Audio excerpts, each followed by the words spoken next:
जय सिया राम। इस अंक में जगत जननी की विदाई एवं भगवान कार्तिकेय के जन्म का उल्लेख है। जैसी विवाह के विधि श्रुति गाई, महामुनि ने सो सब करवाई। गही गिरीश कुसे कन्या पानी, भवहि समर्पी जानी भवानी। वेदों में विवाह की जैसी रीति कही गई है, महामुनियों ने वह सभी रीति करवाई। पर्वतराज हिमाचल ने हाथ में कुश लेकर तथा कन्या का हाथ पकड़कर उन्हें भवानी जानकर शिव जी को समर्पण किया। पानी ग्रहण जब कीन महेशा, हर्षे तब सकल सुरेशा। वेद मंत्र मुनि बर उच्चरहि, जय जय जय शंकर सुर करहि। जब महेश्वर ने पार्वती का पाणी ग्रहण किया तब इंद्रादि सब देवता हृदय में बड़े ही हर्षित हुए। श्रेष्ठ मुनिगण वेद मंत्रों का उच्चारण करने लगे और देवगण शिव जी का जय जयकार करने लगे। बाजहि बाजन विविध विधाना, सुमन वृष्टि नभ भय विधि नाना। हर गिरिजा कर भयउ विबाहु, सकल भुवन भरी रहा उछाहु। अनेकों प्रकार के बाजे बजने लगे, आकाश में नाना प्रकार के फूलों की वर्षा हुई। शिव पार्वती का विवाह हो गया, सारे ब्रह्मांड में आनंद भर गया। दासी दास तूरग रथ नागा, धेनु बसन मणि वस्तु विभागा। अन्न कनक भाजन भरी जाना, दाई दीन्हन जाई बखाना।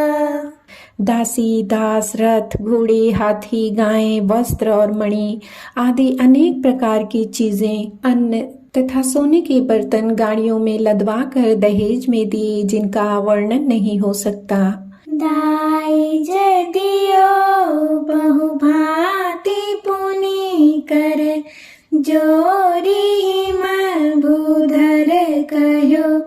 कादेउ पूरन काम संकर, चरण पंकज गहिरयो। शिव कृपा सागर ससुर कर, संतोषु सब भांति कियो। पुनि गहे पद पाथो जमयना, प्रेम परिपूर्ण हियो। बहुत प्रकार का दहेज देकर फिर हाथ जोड़कर हिमाचल ने कहा, हे शंकर, आप पूर्ण काम हैं, मैं आपको क्या दे सकता हूँ। इतना कहकर वे शिव जी के चरण कमल पकड़कर रह गए।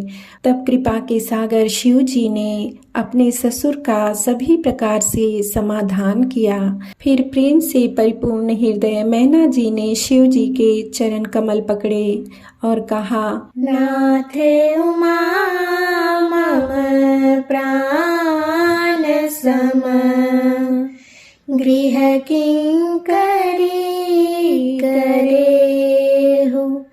क्षमेहु सकल अपराध, अब होई प्रसन्न बरु देहु। हे नाथ, यह उमा मुझे मेरे प्राणों के समान प्यारी है। आप इसे अपने घर की टहलनी बनाइएगा और इसके सब अपराधों को क्षमा करते रहिएगा। अब प्रसन्न होकर मुझे यही वर दीजिए।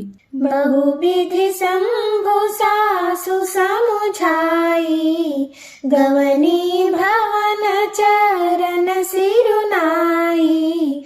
जननी उमा बोली तब लीनी, लैरु छंग संग सुंदर सिख दीन्ही। शिव जी ने बहुत तरह से अपनी सास को समझाया, तब वे शिव जी के चरणों में सिर नवाकर घर गईं। फिर माता ने पार्वती को बुला लिया और गोद में बैठाकर यह सुंदर सीख दी। करे हूँ सदा शंकर पद पूजा, नारी धर्म पति देहु न दूजा। बचन कहत भरे लोचन बारी, बहुरी लाई उरलीन्ही कुमारी। हे पार्वती, तू सदा शिव के चरण की पूजा करना।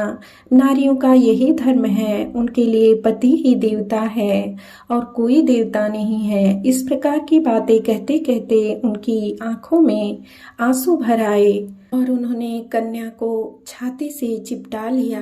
कत विधि से जे नारी जग माही, पराधीन सपने हूँ सुख नाही।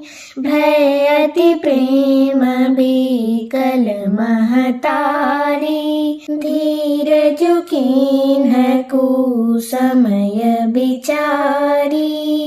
फिर बोली कि विधाता ने जगत में स्त्री जाति को क्यों पैदा किया, पराधीन को सपने में भी सुख नहीं मिलता। यूं कहती हुई माता प्रेम में अत्यंत विकल हो गईं, परंतु कुसमय जानकर अर्थात दुख करने का अवसर न जानकर उन्होंने धीरज धरा। पुनि पुनि मिलती पारती गई चरना, परम प्रेम कछु जाय न बरना। सब नारिन मिली भेटी भवानी, जाई जननी उर पुनि लपटानी। मैना बार बार मिलती हैं और पार्वती के चरणों को पकड़कर गिर पड़ती हैं। बड़ा ही प्रेम है, कुछ वर्णन नहीं किया जाता। भवानी सब स्त्रियों से मिल भेंट कर फिर अपनी माता के हृदय से जा लिपटी। जननी बहुरी मिली चली उचित, आशीष सब काहूँ दई।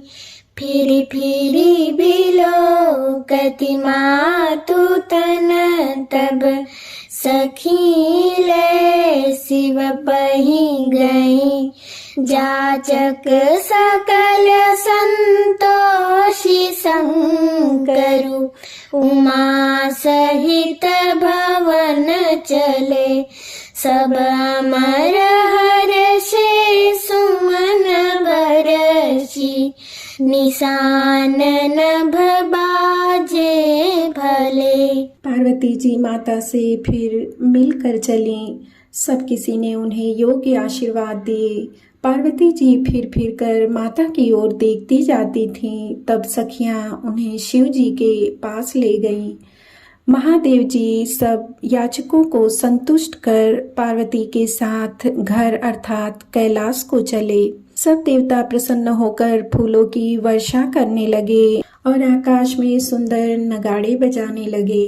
चले संग हिमवंतु तब, पहुँचावन अति हेतु।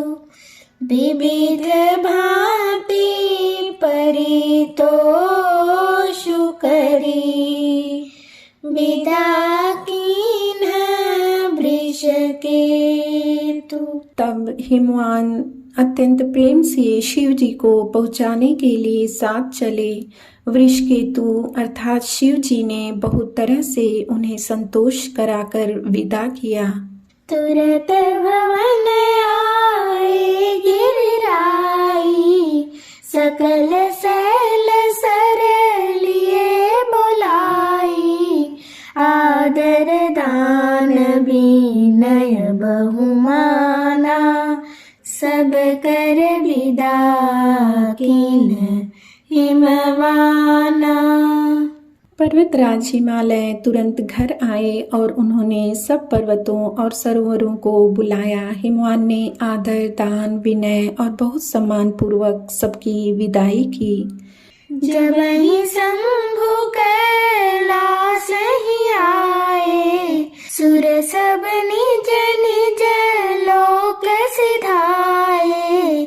जगत मातु पितु शंभु भवानी, कहीं सिंगारु न कहूँ बखानी।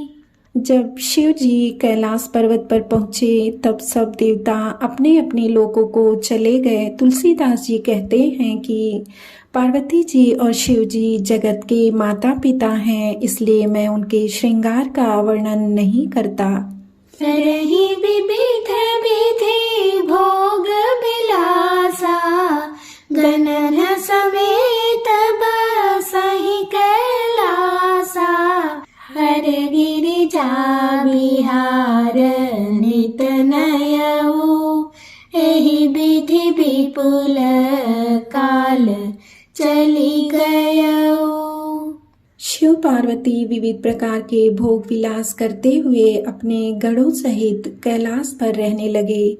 वे नित्य नए विहार करते थे। इस प्रकार बहुत समय बीत गया।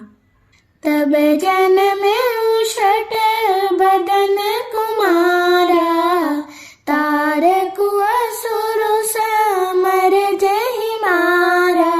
आगम निगम प्रसिद्ध पुराना, षण्मुख जन्मु सकल जग जाना। तब 6 मुख वाले पुत्र स्वामी कार्तिक का जन्म हुआ, जिन्होंने बड़े होने पर युद्ध में तारकासुर को मारा। वेद शास्त्र और पुराणों में स्वामी कार्तिक के जन्म की कथा प्रसिद्ध है और सारा जगत उसे जानता है। जगु जाने षण्मुख जन्मु कर्म, प्रताप पुरुषार्थु महा।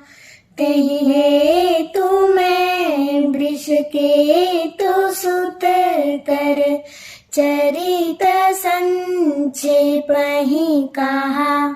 यह उमा शंभु विबाहु जे नर, नारी कहीं जे गावहीं।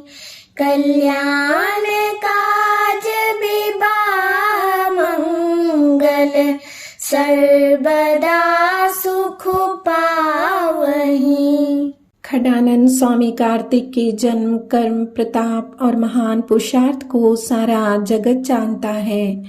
इसलिए मैंने वृषकेतु शिव जी के पुत्र का चरित्र संक्षेप से ही कहा है।